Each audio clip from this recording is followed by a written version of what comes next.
Hello everyone, my name is Jen and welcome to the Book Refuge and welcome to my week, I think we're at week 39, sorry I wasn't ready on the drop there.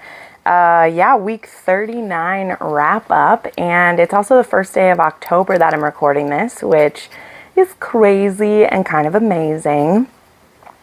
And today we have 13 books to talk about. And I'm very excited to dive into these with you. But first off, we do have some new supporters to welcome.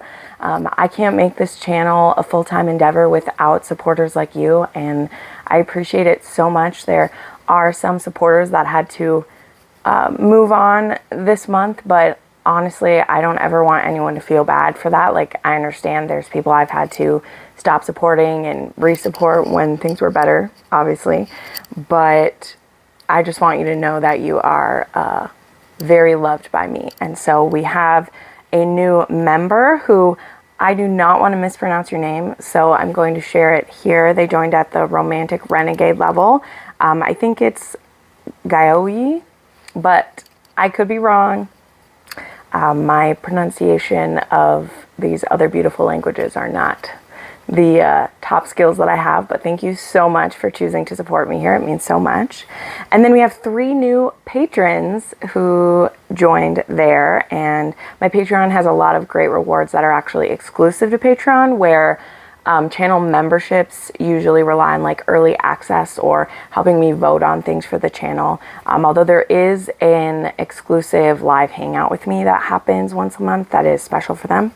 But my patrons that are new, we have Brianna Kelly, who that was so sweet of her to support me here. We actually did a collab earlier last week, so definitely check her out. She has a pretty good following on TikTok and Instagram, but she actually had a YouTube quite a while ago and she's trying to get back into it. She loves dark romance and she has a lot of great recommendations there, so definitely check her out. Then we have Ashley Laird. Ashley, thank you so much for supporting me on Patreon. It means the world to me. And then my friend Tara, who she's had quite a few different iterations of her name. She does have a YouTube channel, but again, you can mostly find her on Instagram. She's called Tara Peace Love on there. And we actually launched a podcast together this last week.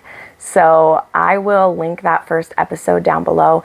Actually, if you want to follow us on Instagram, we have a few posts up so far. It's called the Sassy Romance Chats podcast, and it's actually going to be a monthly podcast. It'll be the last Thursday of every month. So again, we just posted our first episode, which is September.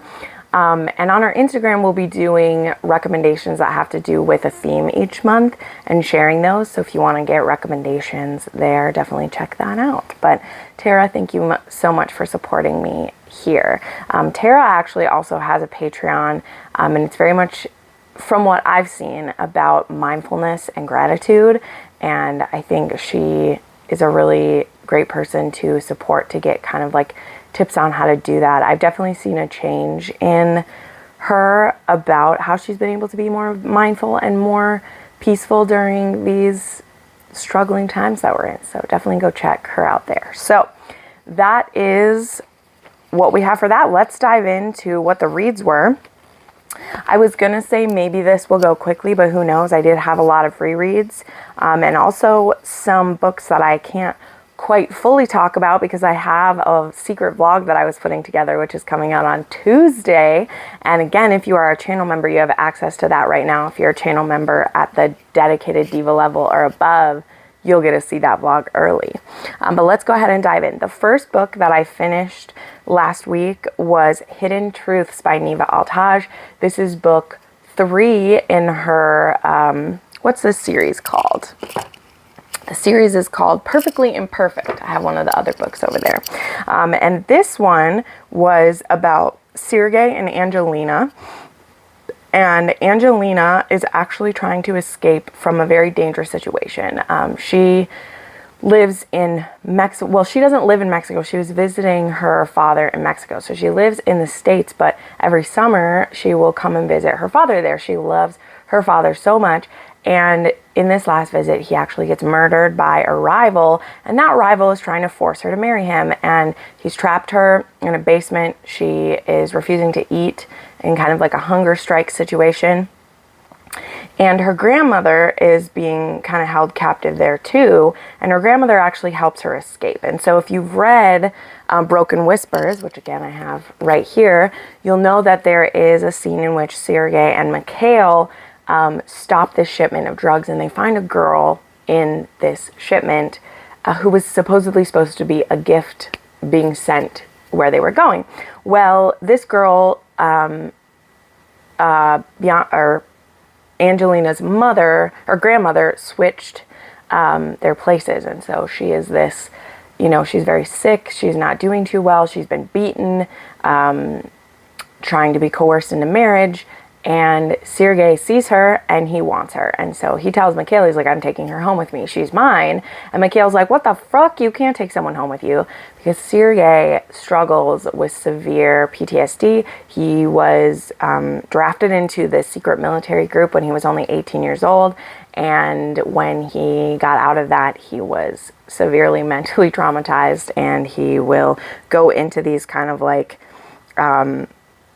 PTSD episodes where he will strike out at anything that bothers him, and he will just go into these zones. And so it's not really safe for Angelina, who doesn't know anything about this, to be in his presence, but he doesn't care about that. He wants her, and at first, of course, it's just him keeping her safe. Like, Neva definitely doesn't have like dubious consent situations going on in her books, even if there is a captor-captive elements happening. And I ended up having a really good time with this book. I gave this one a 4.5 star, and it was a 3 on the spice scale for me. I'm watching them slowly come out of this, and also watching her fall for him. And he has this awesome dog as well. I love a hero with a pet. And so the trigger warnings for this one are death of a parent, PTSD, assault, attempted SA, not by the hero, and violence, of course. Then I had a reread for a patron. I annotated this for one of my patrons at my top level, which I wish that I could do a ton more of these annotated books every month, but sometimes what happens is they get pushed to the end of the month because of things, and then I want to make sure that I do a great job with them. And revisiting And Treat Me was amazing. It definitely helped bring up my mood so much. This couple is amazing to me. This is a Beauty and the Beast retelling. This is Grace Draven. This is about a hero named Ballard. Him and his son were cursed by his dead wife, who we are not sad is dead, but she left behind a curse that is slowly turning him into this like forest man. And his son and him both turn into beasts during certain times of the year when this flux comes on them. And Levain, she gets sucked into this when her sister Cinia goes to stay with Gavin at Catactor to try to help break the curse, to see if she wants to marry him. And Lou, who is a widow, is like, no, you're not taking my sister here and ruining her reputation, and then she's going to come back to town, and then men will think they can do whatever they want with her and don't have to marry her. Like, no, this isn't happening. And Lou is actually convinced to stay there for the winter and kind of be a chaperone and let Gavin and Cinia court. Now, during this time that those two are courting, Lou starts spending a lot of time with Ballard, who again is the Lord of Catactor, and he has chosen to take on the vast majority of the curse to try to keep his son as free of it as he can. He can't completely escape it, but by taking on more and more of it, Ballard is much more quickly descending into this beastly form. But Lou has a way of seeing to the heart of him.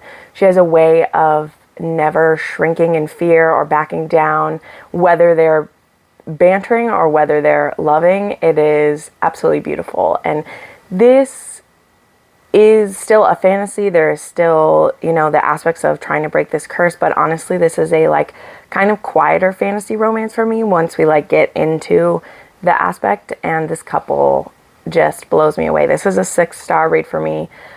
This was one of my first 6-star reads of the year, and I'm so happy that I got to reread it, and it brought me so much joy. It really did. So I loved it. Then I read Her Prodigal Passion by Grace Calloway. This is the 4th and final book in Mayhem in Mayfair, which I've been making my way through this year. I listened to this on AnyPlay. This is about Paul and Charity. Paul is actually the older brother of one of the heroines from earlier in the series, and his family is in kind of a tight spot. But his sister is now married, and so he doesn't have to worry about her well-being. And his mother is pretty well set up, but he still wants to earn back some of his family's wealth that his father had lost. And he decides to do that with this boxing scheme, because he actually won like this exhibition, and he is going to enter into this like 50-50 partnership with this like trainer. I think it's a trainer, and do some boxing matches to win money. Then we have Charity, who is his sister's best friend, and at the beginning of this book, they actually have an encounter with each other where Paul is very drunk, and the heroine is like helping him get back home, and he actually kisses her and does a little bit more than that, and she's not unwelcoming it, but when he calls out someone else's name, who happens to be a lover that they've just broken up and she married someone else, she is devastated, and she's like, I need to stop panting after him, because I don't want to be the, second choice or being used as someone else's, rebound. She doesn't want to be his rebound, even though, of course, that's not the term that we're using.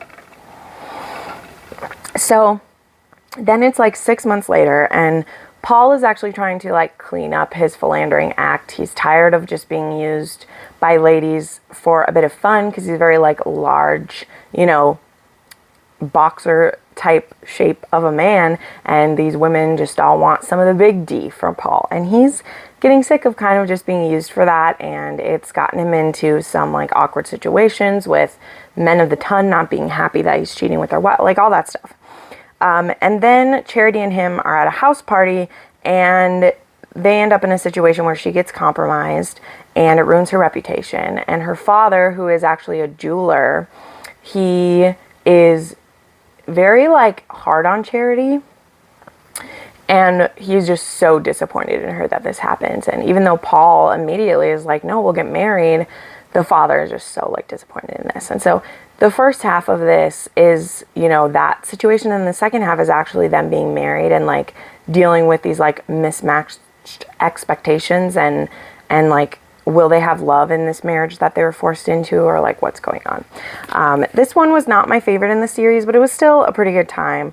The heroine did get pretty frustrating to me though, because she immediately assumed the worst of him, all because of that one time when like he was drunk and he said someone else's name, but like she knew he was drunk, and she kind of just let him keep doing what he was doing, and then she's blaming him for that. And it's like, he didn't even know you were interested. You were his sister's best friend. How is this his fault that he wasn't interested in you?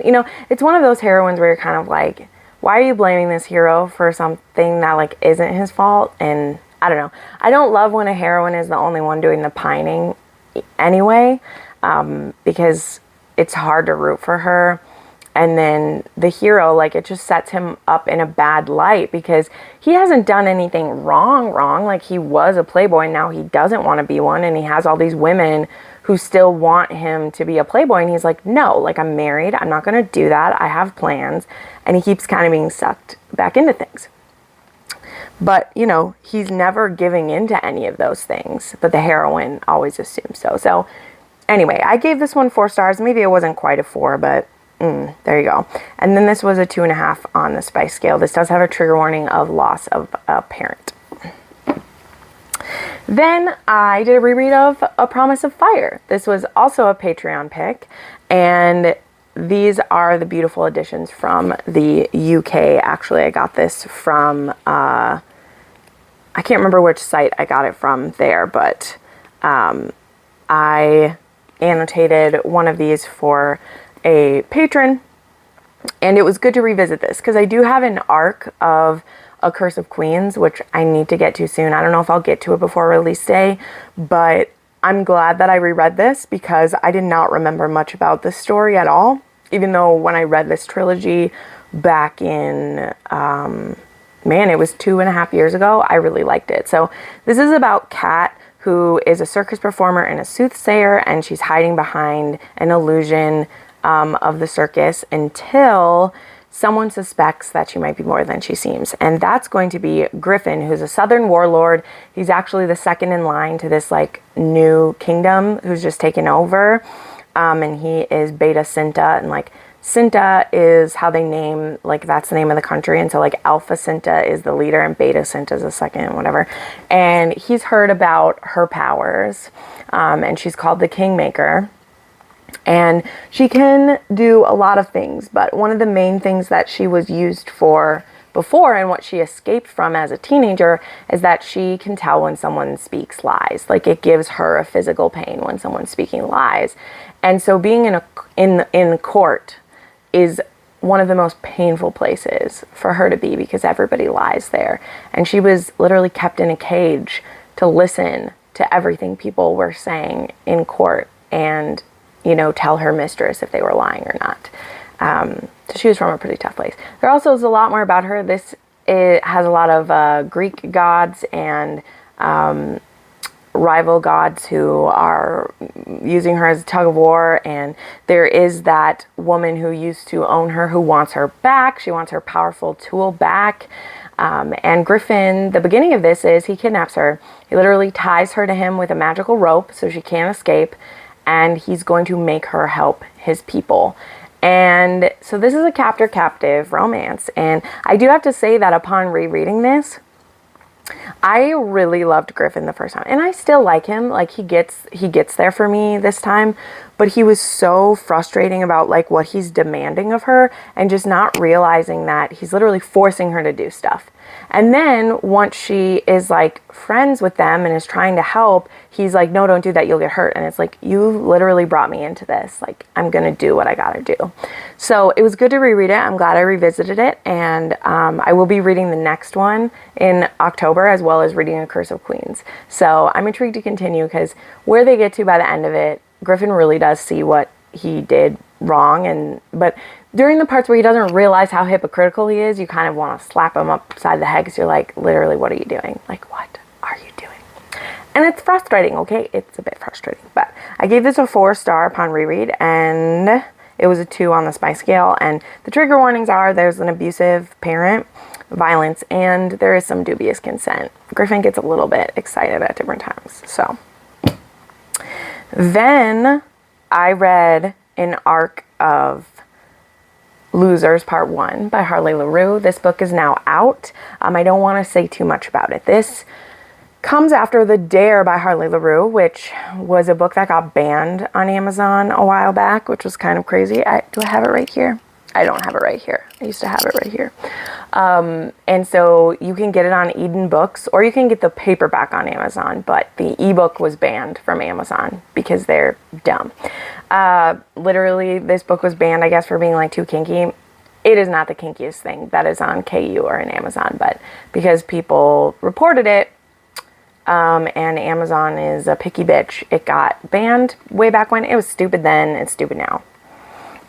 But there's some interesting characters we get introduced to in The Dare, which does take place, like, I think when high school has just ended or, like, is about to, I don't know. But in that book, it's mostly a connection between Jessica and Manson. And there is a dare that happens where she's going to do everything he says for the night. And that involves a lot of kinky things. And so Jessica, she's maybe had these desires before, but they definitely get awakened that night with Manson, and she's never able to quite find that again after him. Like, it's never quite the same, you know?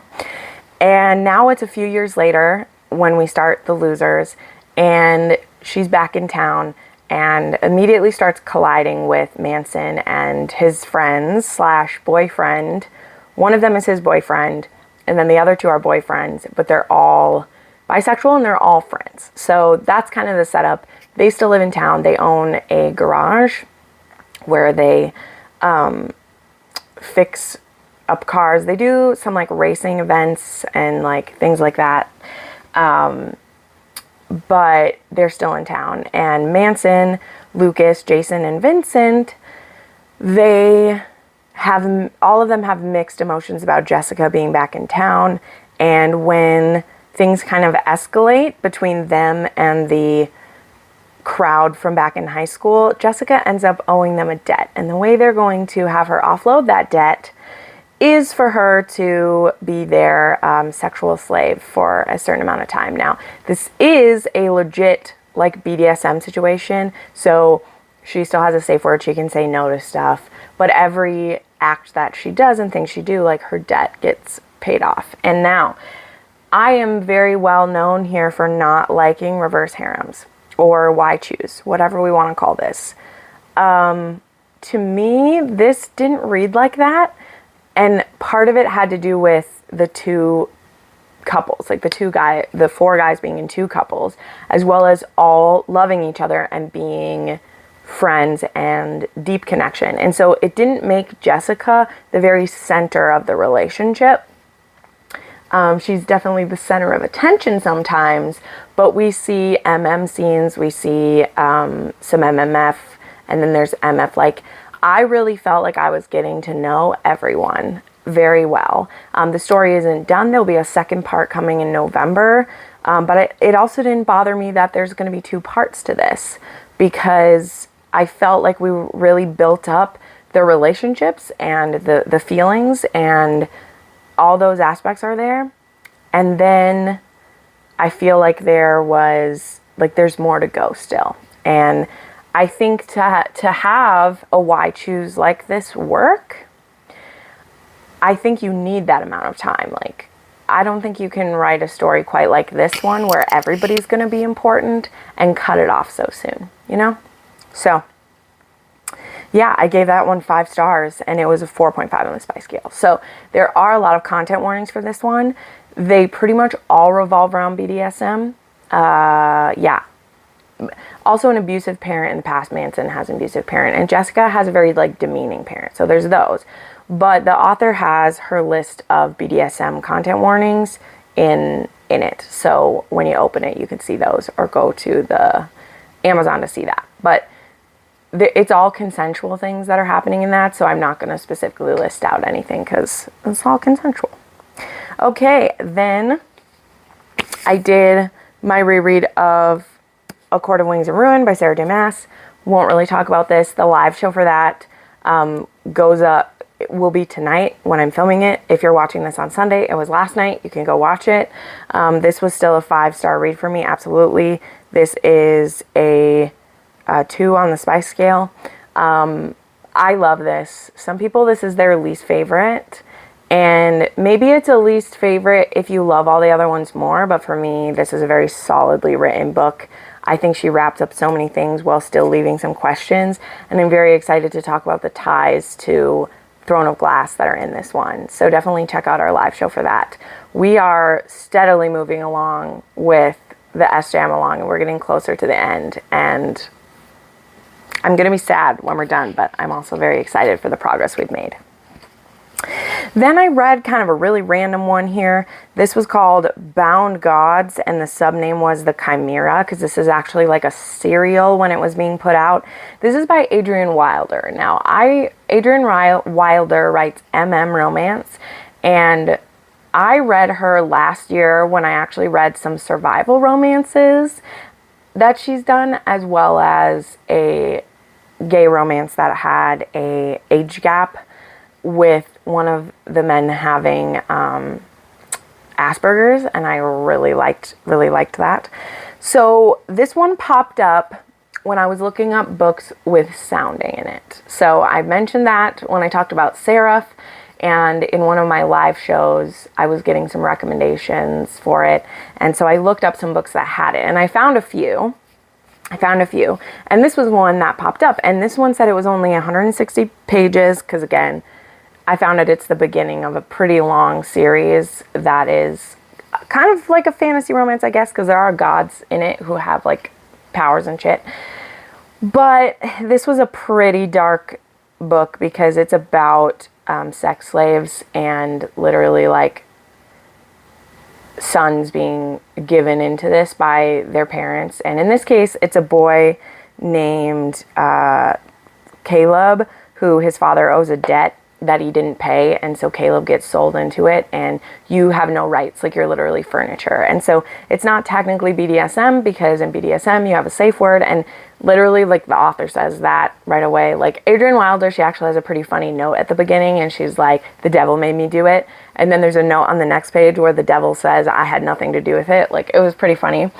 But this is the kind of sexual dominance stuff that I don't want to read. It did have a bit of sounding in it, because at one point during the training, which the training is literally just getting started in this one, the first 60% of this, novella length tale is Caleb being told all the rules that he can't object to or get out of. Like, once he's sold himself into this, he can't get out.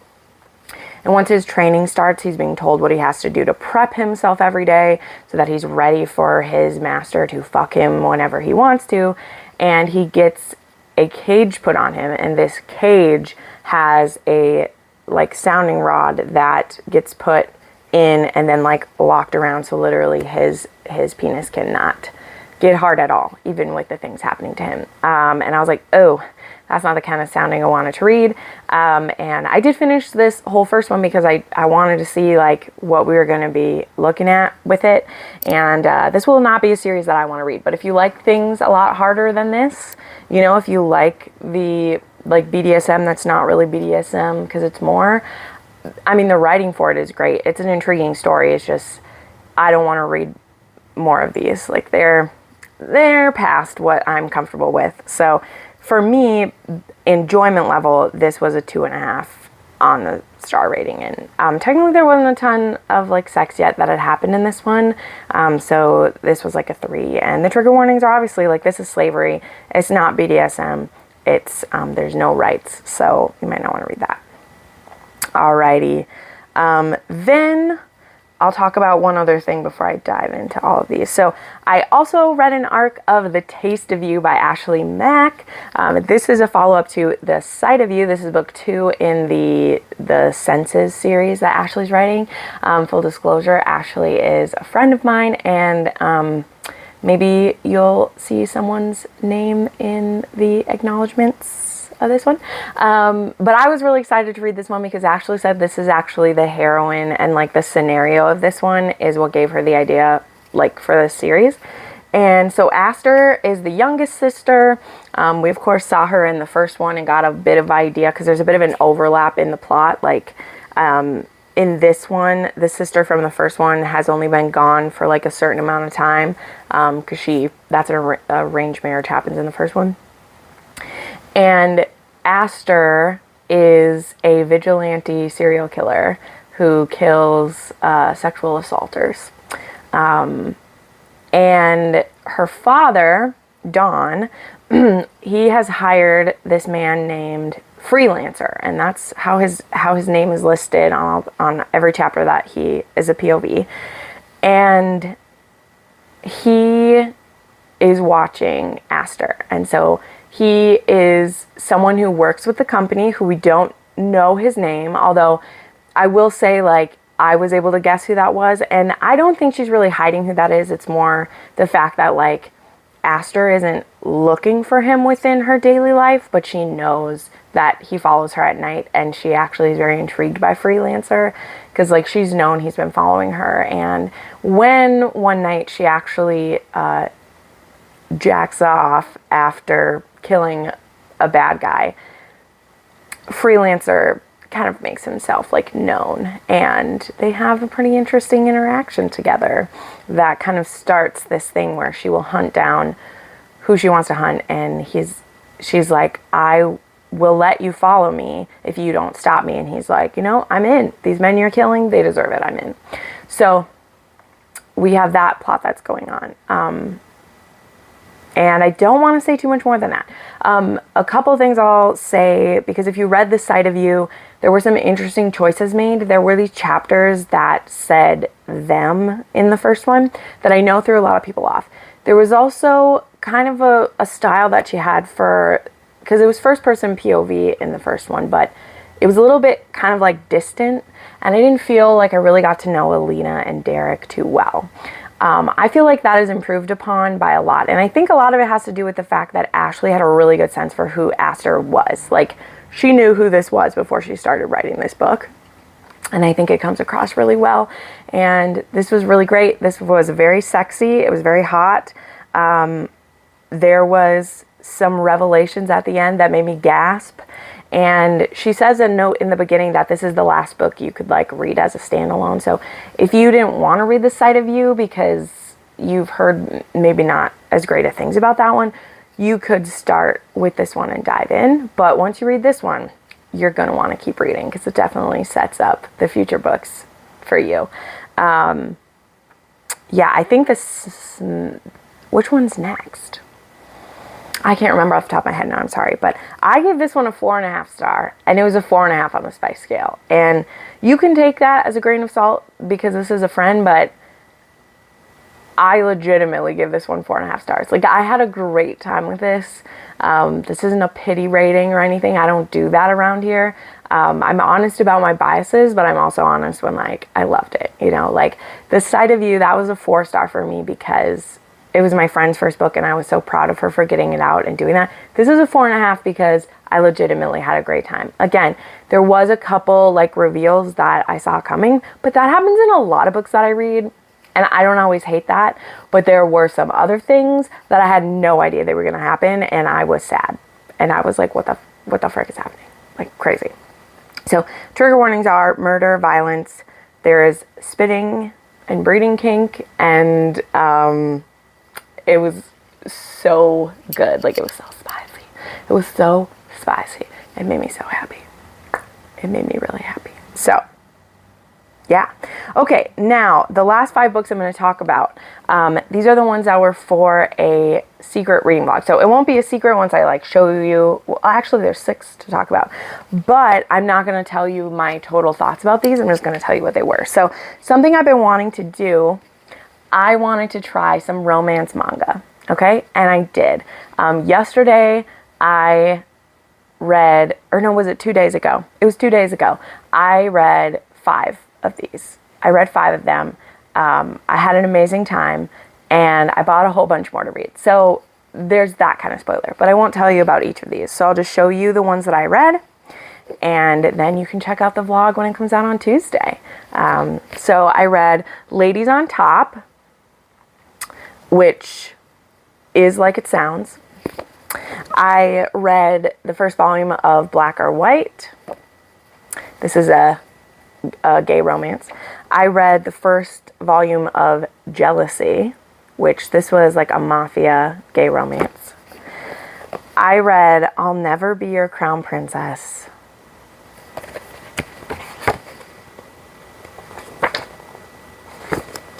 And then for the vlog, I read Yakuza Lover Volume 1, and then this one wasn't in the vlog, but maybe tells you how I felt about it. I read Yakuza Lover Volume 2. So, definitely check out that vlog to see how I felt about those. But it was an interesting experience. I don't feel all one way or the other about it, you know? Like, there is a lot of differences, just like there are in other books. But I definitely was really curious, and I'm so glad that I did it, and I hope that the vlog gets received really well, even though, you know, I definitely mess up the names for some things, and I'm going to try to do some research before I do another one to make sure I do that right. But what a fun storytelling format, and I just had a great time with it. So I'll definitely make more of those vlogs if people end up liking it, because I want to read more of them. So thank you so much for watching this weekly wrap up. Again, if you're interested in supporting my channel, the first thing you can do is like this video, subscribe to my channel. I put up 3 to 4 videos a week. This is my full-time gig. If you want to support me and help pay my bills, help make sure I can eat and drive a car, you can check out my channel memberships or Patreon if you'd like to support me that way. Thank you so much for watching this. I'll see you all next time. Bye.